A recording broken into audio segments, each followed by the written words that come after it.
Magandang araw mga kaibigan. Bigyan natin ngayon ng reaction opinion itong post ng News 5, 1 hour ago, bagong sentensya. Tungkol ito kay Janet Napoles.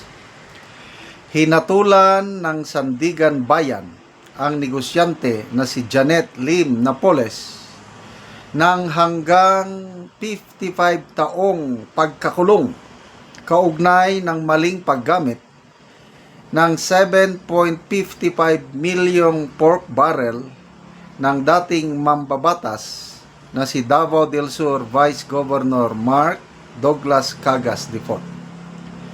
Sa desisyong inilabas ng korte nitong Biyernes, August 22, napatunayang guilty si Napoles sa tig-2 kaso ng paglabag sa Anti-Graft and Corrupt Practices Act at malversation of public funds.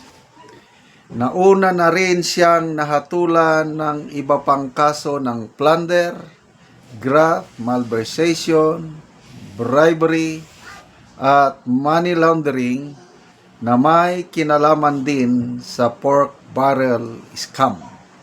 So, yan po. Basa tayo sa mga comments, ano? So, magandang balita po ito, lalo na ngayon na kasagsagan ng investigasyon dito sa flood control projects na mga palpak guni-guni. Okay. So ito, kay Napoles, ang kabuuan sa kanyang parang nadispal ko, parang umaabot lang ng nasa 7 billion yung kinasasangkutan ni Napoles. Ito ngayon, flood control projects, umaabot na po ng sobra 1 trilyon. Kaya lalong mas grabe ang ninanakaw, niloloko tayo ng mga kawatan itong flood control. At salamat naman dahil buhay na buhay pa ang hustisya sa ating bayan, although mabagal nga lang. Dahil itong kay Napoles, panahon pa ata ito ni Aquino administration. And in fairness, kumpara mo itong mga administration na Aquino, Duterte, Marcos Jr., pagdating sa laban, yung determinasyon na labanan ng korupsyon, malayong mas maganda ang Aquino at saka Duterte administration kumpara ngayon. Bakit? Ito, panahon ata ng Pinoy administration, Gloria pa ata, nung na-declare na unconstitutional ang pork barrel. Kaya, pinursigi ng Aquino administration, kaya ito ngayon, nasasampan ng kaso at nahahatulan mabilanggo. Problema nga lang ay walang mambabatas. Ito lang si Napoles ang napagbuntunan na ng kamalasan. Kaya siya ang mga mambabatas wala, nakalabas. Pardo na to. Kawawa itong Napoles. But then, at least may naparusahan, may makulong. 7.5 million lang yan, 55 years na kulong. How about ngayon?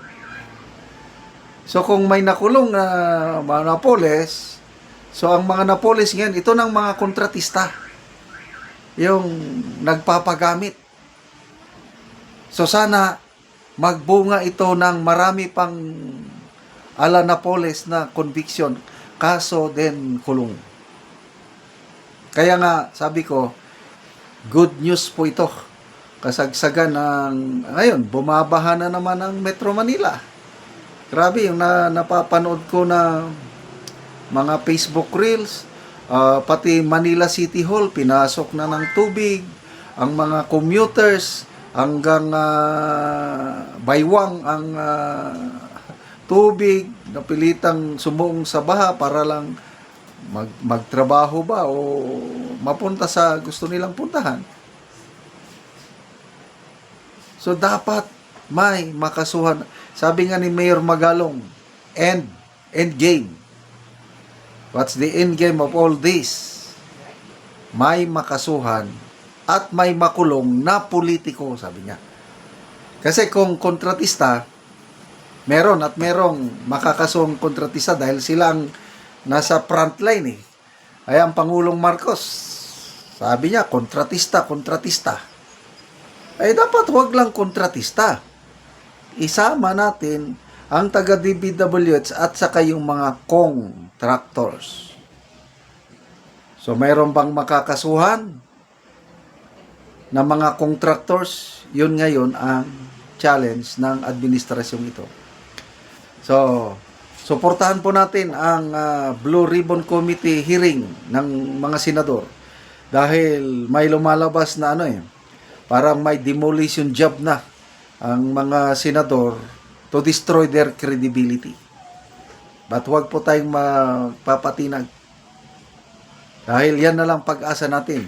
Hanggat ang Pangulo di niya klaruhin ang kanyang direksyon, paano imbestigahan ang flood control projects, Senado na lang ating pag-asa. Ang Kamara naman, nagsisimula, kailang depende na sa inyo kung maniwala kayo, hindi. Ito, opinion ko lang ito. Wala akong tiwala sa gagawing, wala akong tiwala sa gagawing investigasyon ng mga kongresista kasi hindi naman lahat sila involved. Klaruhin natin yan may mga matitino pa ring mga kongresista, kailang tahimik lang sila eh.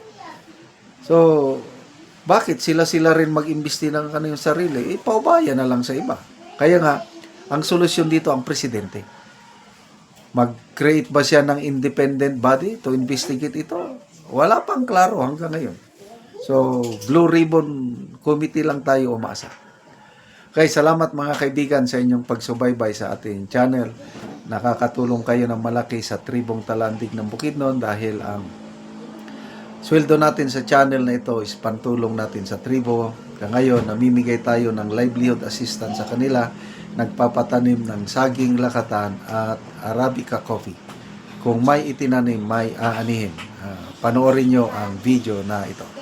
Sa ere ilang manang ilma, so mag-abuno sila sa ilang kapi nga nahatag sa ilaha. So duha ka bangag tagtunga sa kutsara. So kining ilang abono complete og urea. So bangilid man naa sa ibabaw ang bangag. So mo na ni ang itsura sa sa pakabulan nga ilang kapi tambok og maayo ang tubo.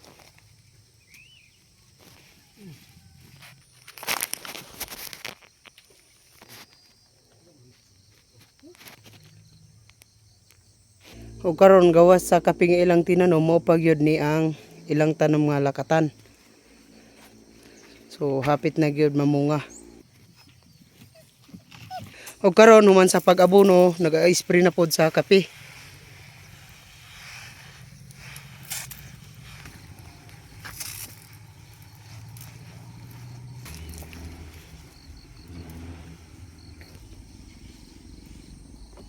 Spray.